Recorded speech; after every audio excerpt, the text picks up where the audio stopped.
오늘 주신 5절 말씀은 내가 너를 그레데에 떨어뜨려둔 이유는 부족한 일을 바로잡고 나의 명한 대로 각성해 장로들을 세우게 하려 한다. 그렇게 말씀합니다. 바울이 디도와 함께 전도 여행을 다닙니다. 가는 데마다 교회를 세우고 가는 데마다 많은 사람들을 구원을 시켰습니다.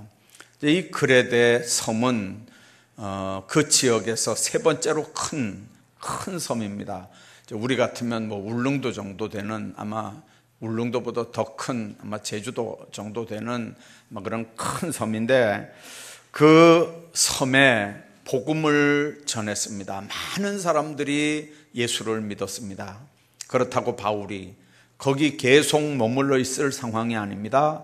또 다른 곳에 가서 전도를 해야 됩니다. 이제 그러려고 하니까 바울이 그냥 떠나면 지금 새로 예수 믿는 사람들을 누가 말씀을 가르치고 누가 잘 리더를 해줄 사람이 필요하지 않습니까? 그래서 일행 중에 제일 젊은 목사 디도를 그레데 섬에 떨어뜨려 놓고 바울과 일행은 그 섬을 떠났습니다. 그리고 나중에 바울이 이 디도에게 편지를 보냅니다. 내가 너를 그 섬에 떨어뜨려 둔 이유는 이런 일들 바로 하고, 그리고 장로를 세우려고 너를 떨어뜨려 뒀다. 그러니까 이런 기준에 맞는 사람들 중에서 장로를 선택해서 이 그레데 섬의 모든 선교 활동들을 바로 잘 감당할 수 있도록 일꾼을 세워라 하는 얘기가 오늘 본문에 나오는 말씀입니다. 그래서 어떤 기준의 사람을 장로로 선택해야 되는지, 그런 사람들로 하여금 교회를 어떻게 잘 돌보게 해야 되는지에 대한 얘기를 오늘 하려고 합니다. 초대교회는 영적인 지도자를 부를 때 사용했던 호칭 두 가지가 있습니다. 하나는 장로이고 하나는 감독입니다. 장로와 감독은 사실 별개 직분에 대한 호칭이 아니고, 초대교회에서는 똑같은 사람인데 처지와 상황에 따라서 장로라고도 불렀고 하는 일에 따라서 감독이라고도 불렀습니다. 그러니까 장로가 곧 감독 일을 하는 거고, 감독 일을 하는 사람이 곧 장로라는 의미입니다. 그래서 장로는 인격적인 호칭이고 감독은 기능적인 호칭이라는 게 이제 이 신학자들의 이렇게 정의입니다. 똑같은 사람인데 인격적인 존경심으로 부를 때는 장로라고 했고, 이제 그 사람이 하는 교회의 모든 일들, 기능적인 사역에 초점을 맞춰서 부를 때는 감독이라고 했다, 그런 의미입니다. 지금도 이 제도를 그대로 본받아 가지고 쓰는 교단 하나가 있죠. 감리교입니다. 감리교는 감독 제도가 있습니다. 목사인데 목사들 중에도 나중에 연회에서 우리 같으면 노회장 정도 이렇게 뽑아가지고, 우리는 노회장이라고 하지만 이제 그쪽에는 감독이라고 그러고요. 그 감독들이 모여서 또 감독회장을 또 뽑습니다. 이제 총회장에 해당되는 거겠죠. 네, 목사입니다. 목사인데 감독의 일을 하는 거죠. 우리 교단 헌법은 장로가 두 가지가 있다고 그랬습니다. 하나는 설교도 하고 치리도 하는 장로, 그걸 교회에서는 뭐라고 부르냐면 목사라고 부릅니다. 목사는 장로입니다. 치리도 하고 설교도 하는 장로, 그걸 목사라고 부릅니다. 그런데 설교는 안 하고 치리만 하는데 목사와 협력해서 치리만 하는 장로를 장로라고 부릅니다. 그러니까 우리 교회로 말하면 장로도 장로고 목사도 장로입니다. 장로는 목사와 협력해서 치리하는 장로고, 또 목사는 장로와 협력해서 치리도 할 뿐만 아니라 설교도 하는 장로고, 원래 이 장로를 헬라어로는 프레스베테로스라고 얘기를 합니다. 이 프레스베테로스라고 하는 말에서 영어에 프레스비터리안이라고 하는 말이 나왔습니다. 이 말의 원래 뜻은 나이 든 사람이라는 의미입니다. 그래서 우리나라 말에서도 이 장로를 번역할 때 길장자에다 늙을 노자를 써서 그렇게 장로라고 표기를 합니다. 근데 영어로는 엘더라고 표현을 합니다. 엘더. 물론 나이가 들었다고 다 엘더고 나이가 들었다고 해서 다 이렇게 장로는 아닙니다. 나이가 들었으면, 법적으로 얘기하면 적어도 세례받은 지 7년 정도 무흠이 지났으면 영적으로 예수님도 만났을 거고 신앙적인 믿음의 비밀도 가지고 있을 거고 또 신앙적으로 성숙도 했을 거고, 그래서 인격적인 성숙을 갖추고 있는 사람이라는 의미에서 엘더 프레스비테리안이라고 얘기를 합니다. 그러나 구약적인 개념은 이 장로를 히브리어로 자켄이라고 표현을 했는데, 이 자켄이라는 말이 턱수염이란 말입니다. 젊은 사람들은 턱수염이 없잖아요. 그래서 몇 년 전에 우리 교단도 35세로 목사는 30세, 장로는 35세의 장로 자격을 준 적이 있습니다. 이 35세의 장로를 시켜놨더니 개척교회에서 이게 보통 문제가 아니었어요. 그래서 이건 안 되겠다 싶어서 나중에 다시 40세로 원위치를 시켰어요. 왜 나이가 들어야 되냐면, 왜 수염을 길게 기른 사람, 연장자를 얘기하냐면 한 성읍의 지도자 노릇을 하는 것에서 유래를 해서 이 자켄이라는 말을 불렀거든요. 원래 구약시대 자켄은 이 성문 앞에 이렇게 의자를 하나 놓고 앉아 있으면 그 성 안에 있는 사람들이 많은 문제들, 가정의 문제, 뭐 요즘 말로 하면 재판해야 되는 문제들을 가지고 그 장로한테 나옵니다. 그러면 장로가 이렇게 이건 이렇게 해라, 이건 이거다, 이건 아니다, 이렇게 다 교통정리를 다 해줄 뿐만 아니라, 예를 들면 부모한테 불효하는 아들이 왔다 그러면 되게 뭐락해버리거든요. 아주 엄청나게 책망을 하고 야단도 칩니다. 심지어는 장로가 그 동네 사람을 이건 하나님의 법도에 위반되는 행위를 한 사람이다 이래가지고 죽이라고 그러면 죽일 수도 있는 권위가 옛날 장로들한테 있었어요. 자켄들한테 있었습니다. 그러니까 문제가 뭐냐면, 자기도 문제가 있는 사람이 남의 문제를 얘기하면 안 되잖아요. 자기도 사람들에게 신임을 못 받고 욕을 얻어먹는 주제에 사람들을 뭐 이렇게 해라 저렇게 해라 뭐 죽여라 살려라 뭐 이렇게 못 하잖아요. 그래서 여러분들 그냥 연장자가 아니고 정말 그 사람의 신임도를 또 얘기하는 겁니다. 그래서 장로가 갖추어야 될 가장 중요한 자질은 사람들의 신임을 얼마나 받느냐 하는 거죠. 그래서 나중에 유대인들이 나라를 다스리기 위해서 사내들인 공의를 조직했을 때 그 공의회 회원들을 장로라고 부릅니다. 자, 그렇기 때문에 초대교회에서 영적 지도자를 부를 때 쓰던 이 두 가지 개념, 장로와 감독에서 우리는 지도자의 특성 중에 가장 중요한 두 가지 요소를 발견하게 됩니다.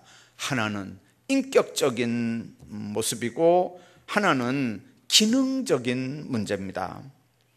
어떤 사람은 사람 되면 조금 부족해도 기능적인 면에서 일은 잘하는 그런 사람이 있는가 하면, 어떤 사람은 인격은 아주 부족하지 않도록 잘 갖추었는데도 불구하고 기능이 좀 부족한 사람이 있습니다. 리더십이 부족하단 말입니다. 그런데 성경이 얘기하는 영적 지도자는 인격과 기능을 겸비한 신앙인이어야 합니다. 신앙은 기본이지만 인격도 그리고 리더십도 기능도 겸비한 사람이래야 교회 지도자가 된다 하는 겁니다.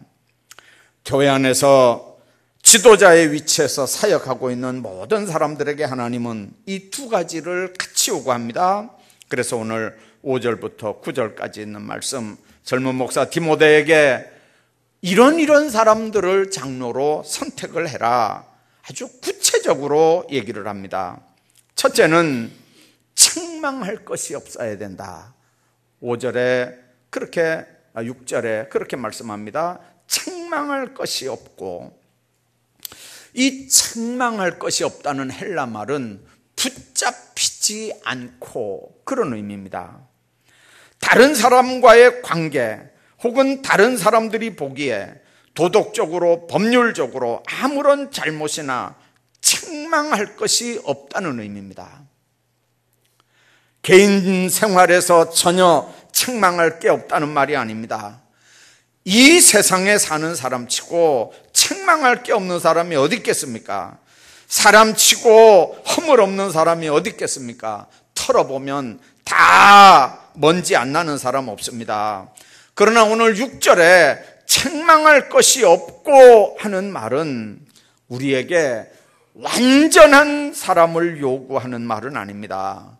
대인관계에서, 특히 불신자와의 인간관계에서 사람들에게 비난을 받으면 안 된다, 사람들에게 발목 잡히는 일을 하면 안 된다, 그런 의미입니다.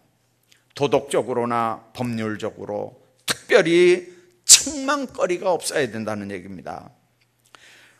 우리가 섬기는 직장 동료들에게, 우리가 사는 동네 이웃 사람들에게 이런 증거를 들을 수 있어야 됩니다.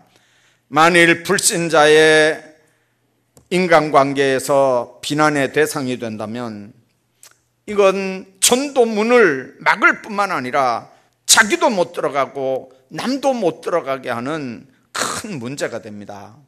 그래서 이 청지기로서 인간관계, 금전관계, 윤리적인 문제, 도덕적인 법률적인 문제, 이런 모든 것들 책망할 게 없는 깨끗하고 선한 증거를 얻은 사람들 중에서 선택하라는 겁니다. 지금 우리가 생각하는 디도서와 더불어 목회서신에 속하는 디모데전서 3장 7절 주보, 여러분들 옆에 대한예수교회 장로의 총회 헌법하고 처음에 디모데전서 3장 1에서 7절까지를 거기 설명을 해놨습니다. 거기도 보면 7절에 보니까 또한 외인에게서도 선한 증거를 얻은 자라야 할지니, 그렇게 말씀합니다. 외인이 뭡니까? 교회 밖의 사람입니다. 무슨 말입니까? 교회 지도자는 교회 안의 사람들한테는 말할 것도 없지만 교회 밖의 사람들에게도 인정받고 존경받는 사람이어야 한다는 뜻입니다. 그 다음에 6절에 보면 한 아내의 남편이며 그랬습니다. 옛날에는 이 성경을 어떻게 해석했냐면 반드시 결혼을 한 사람이어야 된다, 그렇게 해석을 했습니다. 그러나 이 말은 결혼을 한 사람이어야 된다, 그 말이 아니고 일부 다처제는 안 된다, 그 말입니다. 그 다음에 6절에 있는 말씀 보십시오. 방탕하다 하는 비난을 받거나 불순종하는 일이 없는 믿는 자녀를 둔 자여야 한다. 방탕하고 방종하고 타락한 삶, 낭비적인 삶입니다. 특별히 쾌락주의에 빠진 도덕적 방탕을 의미합니다.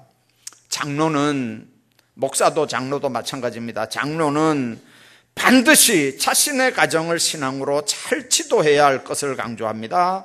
왜냐하면 가정을 다스리는 능력은 자녀를 다스리는 능력에서 나타납니다.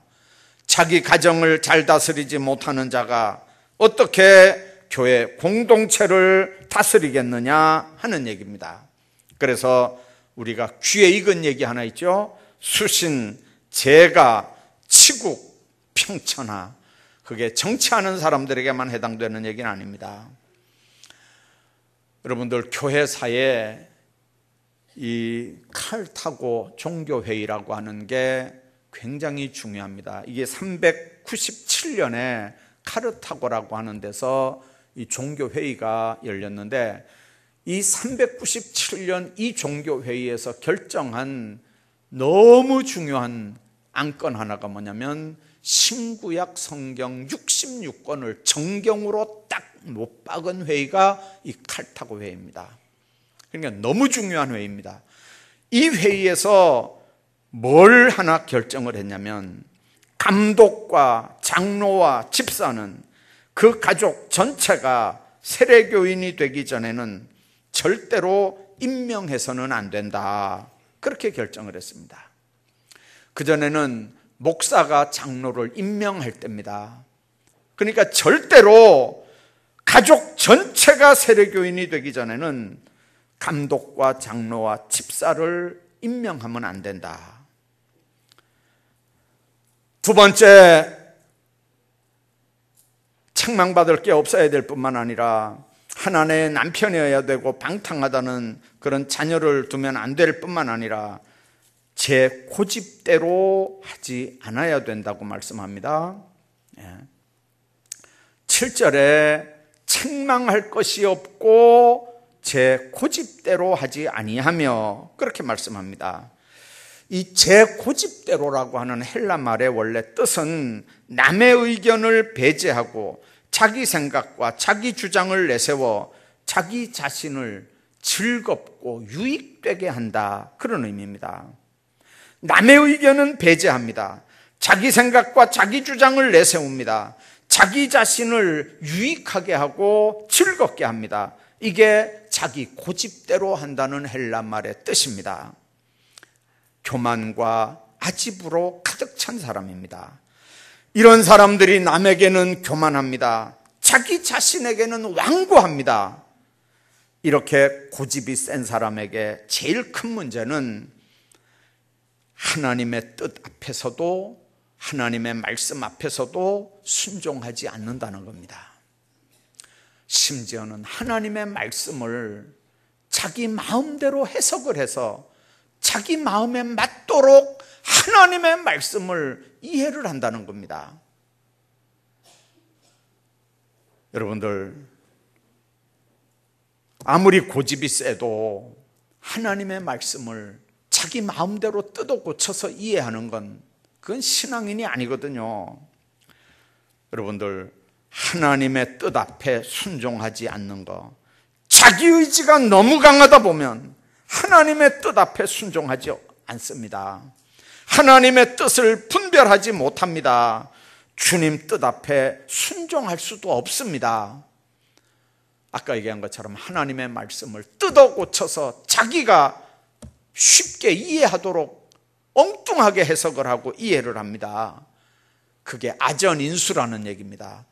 자기 논에 물 끌어대는 식으로 성경을 이해를 합니다. 이런 사람은 영적 지도자로서는 실패한 사람입니다. 그러므로 고집이 센 사람은 영적 지도자의 길을 걸으려고 하는 생각을 포기해야 합니다. 제 고집이 꺾이고 자아가 깨지지 않으면 하나님의 명령이 그 사람을, 하나님의 말씀이 그 사람을 절대로 다스릴 수 없습니다. 그래서 하나님으로부터 쓰임을 받을 수 있는 사람은 성령이 말씀으로 역사할 때 자기를 내려놓고 자기 고집, 자기 주장 다 내려놓고 하나님의 말씀이라면 무조건 아멘하고 순종할 수 있는 사람이어야 하나님의 일을 할 수 있다는 걸 믿으시기 바랍니다. 지금은 경운기가 있고 트랙터가 있습니다. 앉아서 트랙터에 딱 앉아서 그냥 밭을 갑니다. 그러니까 형편을 잘 몰라요. 제가 어렸을 때는 시골에서 집집마다 다 소를 키웠습니다. 들에서 밭 갈 때는 크게 밭도 갈아주고 논도 갈아줍니다.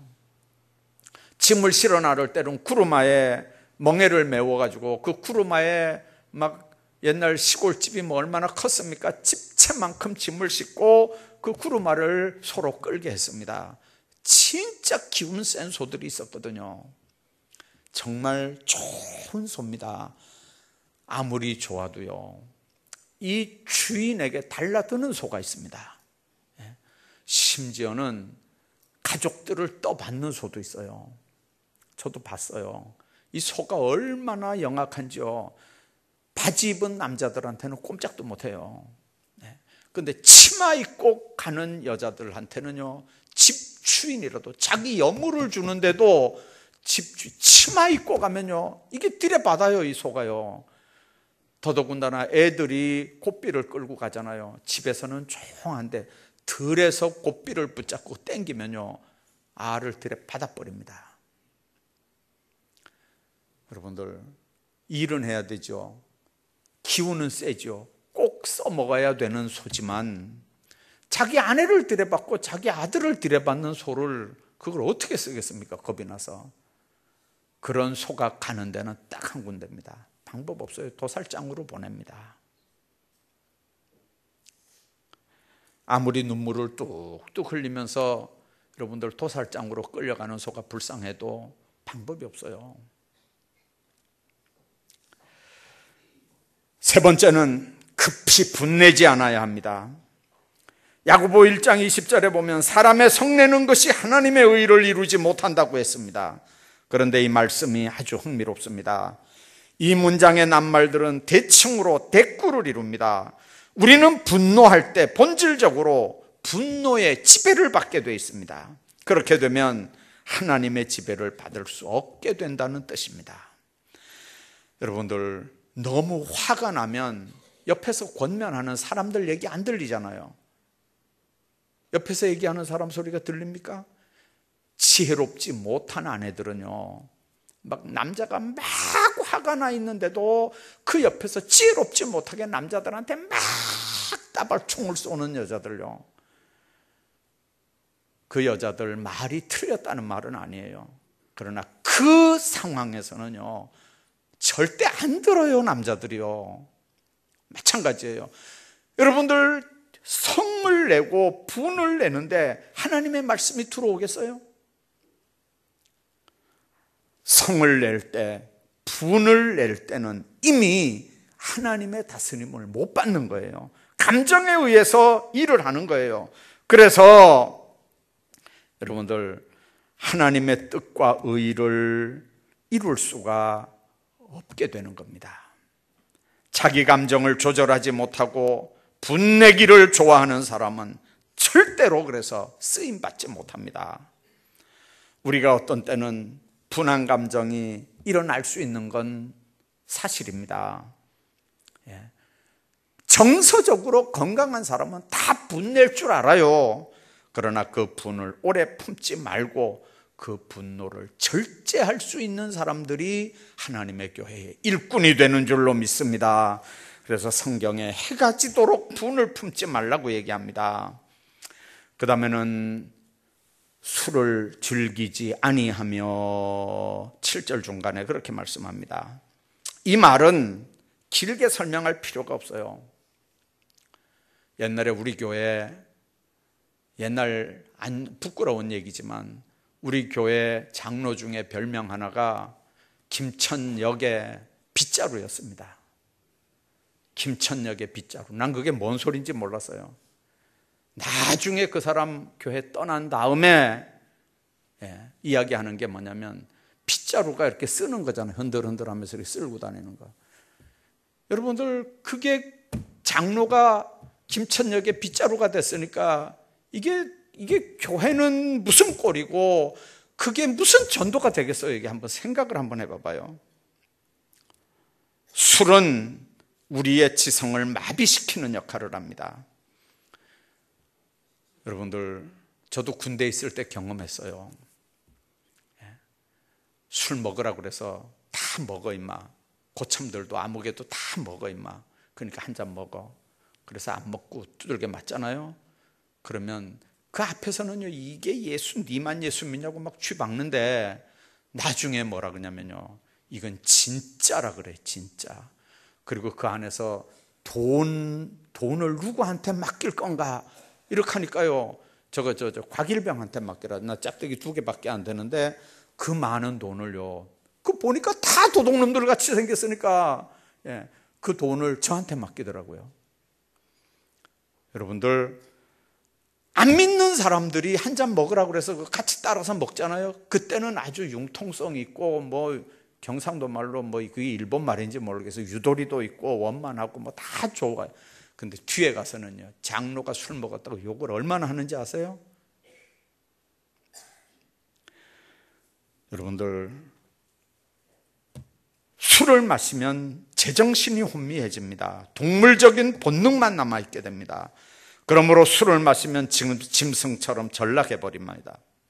성경에는 술 취하지 말라, 이는 방탕한 것이니 오직 성령의 충만을 받으라, 그렇게 말씀합니다. 술의 지배를 받을 때 우리는 성령의 지배를 받을 수 없습니다. 세상 사람들에게도 덕을 세울 수가 없습니다. 술 먹는 게 뭐 죄냐 따지기도 전에 이미 술, 담배는 한국교회의 미덕입니다. 덕이 안 되면 직분을 감당할 수 없습니다. 뿐만 아니라 구타하지 않아야 합니다.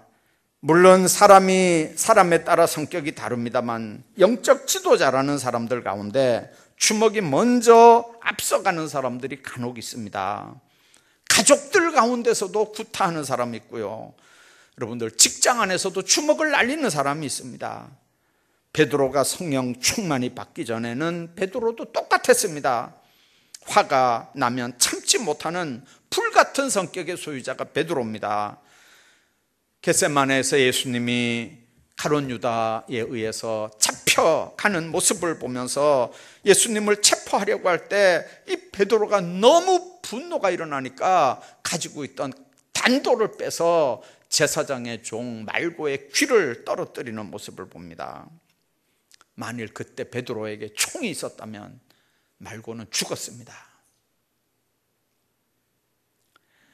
여러분들, 그래서 불행한 사고들이 일어납니다. 구타하는 사건, 사고를 낸 당사자들은 자기에게 그런 약점이 있다는 걸 알고 그걸 고치기 전에는 지도자의 길을 걷지 않았어야 하는 겁니다. 뿐만 아니라 더러운 일을 탐하지 않아야 합니다. 디모데전서 6장에서는 바울이 내세운 가장 중요한 경건의 조건으로 자족함을 강조합니다. 자족의 반대가 탐심입니다. 돈을 사랑하는 게 일만하게 뿌리가 된다 그랬습니다. 특히 교회 일을 맡은 사람이 더러운 일을 탐하면 교회는 시험에 들게 됩니다. 바울은 지도자의 경건을 해치는 가장 무서운 것이 더러운 이익을 탐하는 거라고 경계합니다.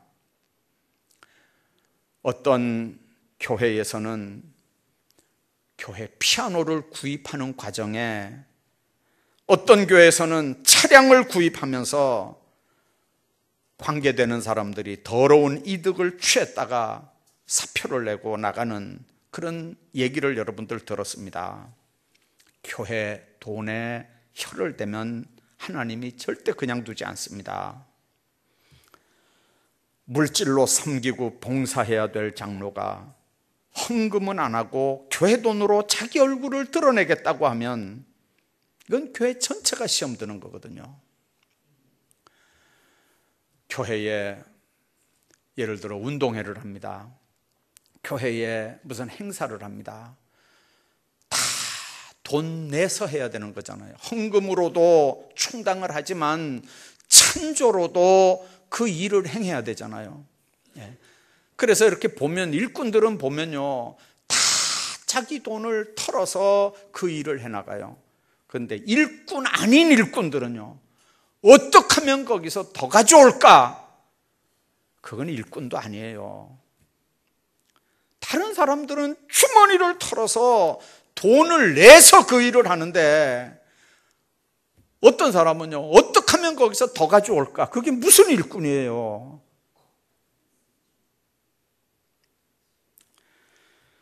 여러분들 뿐만 아니라 나그네를 잘 대접해야 합니다.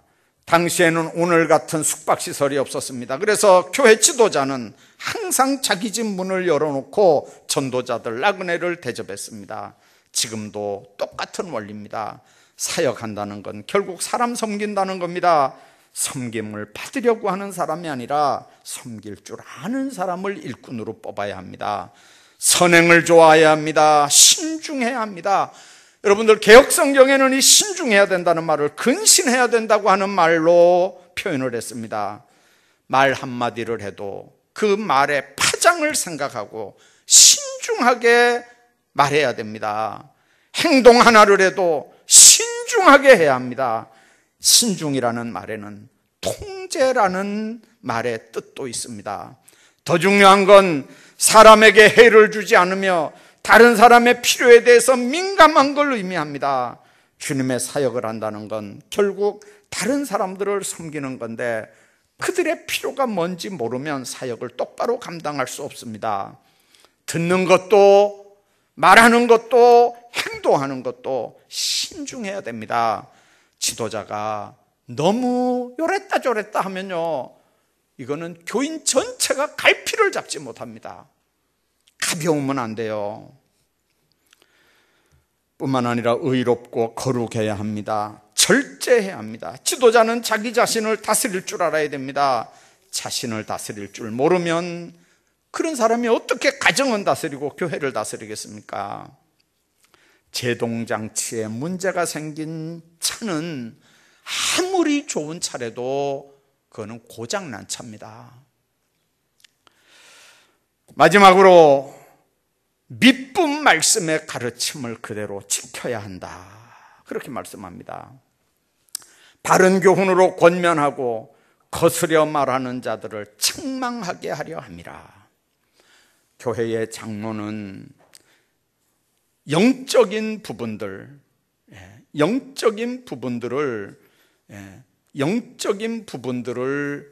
이렇게 잘 섬겨야 되는 그런 사람들입니다.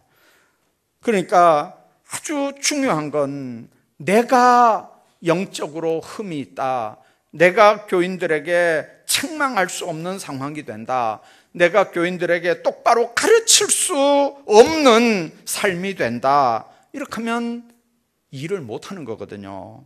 다른 사람을 책망하려면 자기 삶에 떳떳해야 됩니다. 그리고 그 말씀이 내 삶을 지배하는 삶이 되도록 그렇게 자신을 채찍질해야 됩니다. 그래서 베드로는 장로들에게 권하노니 양무리의 본이 되라, 그렇게 얘기합니다. 기도하는 일에, 섬기는 일에, 충성하는 일에, 주님께 예배드리는 일에 양무리의 본이 돼야 합니다. 어렵죠. 힘들죠. 내 힘으로 안 되잖아요. 그래서 엎드려서 기도하는 겁니다. 주님, 내 힘으로 안 돼요. 그러니까 이거 할 수 있도록 힘 좀 주세요. 능력 좀 주세요. 그렇게 기도할 수밖에 없어요. 그래서 장로는 기도할 수밖에 없는 사람이에요. 기도 안 하고도 잘할 수 있다는 건 거짓말이에요.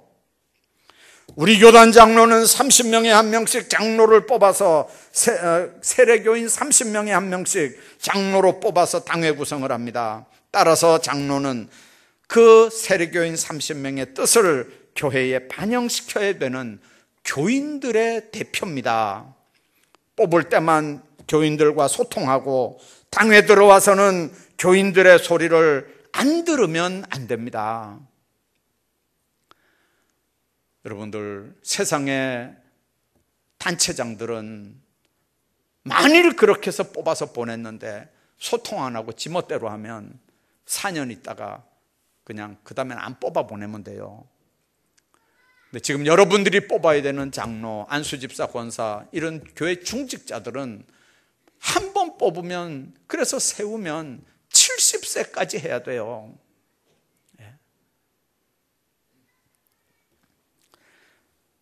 여러분들, 교인들과 소통은 안 하고 자기 생각을 마치 전체 교인들의 생각인 것처럼 여론을 오도하고 자기 주장대로, 자기 고집대로 교회를 끌고 간다고 만일 그런 사람이 있다면 한번 생각해 보십시오. 마치 자기가 마음만 먹으면 자신의 힘으로 교회를 자기 마음대로 움직일 수 있다고 생각하면 여러분들, 옆에 사람이 기분 나쁜 게 아니고 그 교회의 주인 되시고 머리 되신 주님은 그런 사람과 그런 가정은 절대로 그냥 두지 않습니다. 교회는 주님이 피로 값주시고 사신 곳입니다. 교회 일은 모두가 주님의 일입니다. 그 일은 내 머리로, 내 생각만으로, 내 힘만으로 절대 감당할 수 없습니다. 그분께서 능력 주시고 그분께서 일하게 하셔야 할 수 있는 일이 교회 일입니다. 그분이 나를 쓰셔야 쓰임받을 수 있습니다.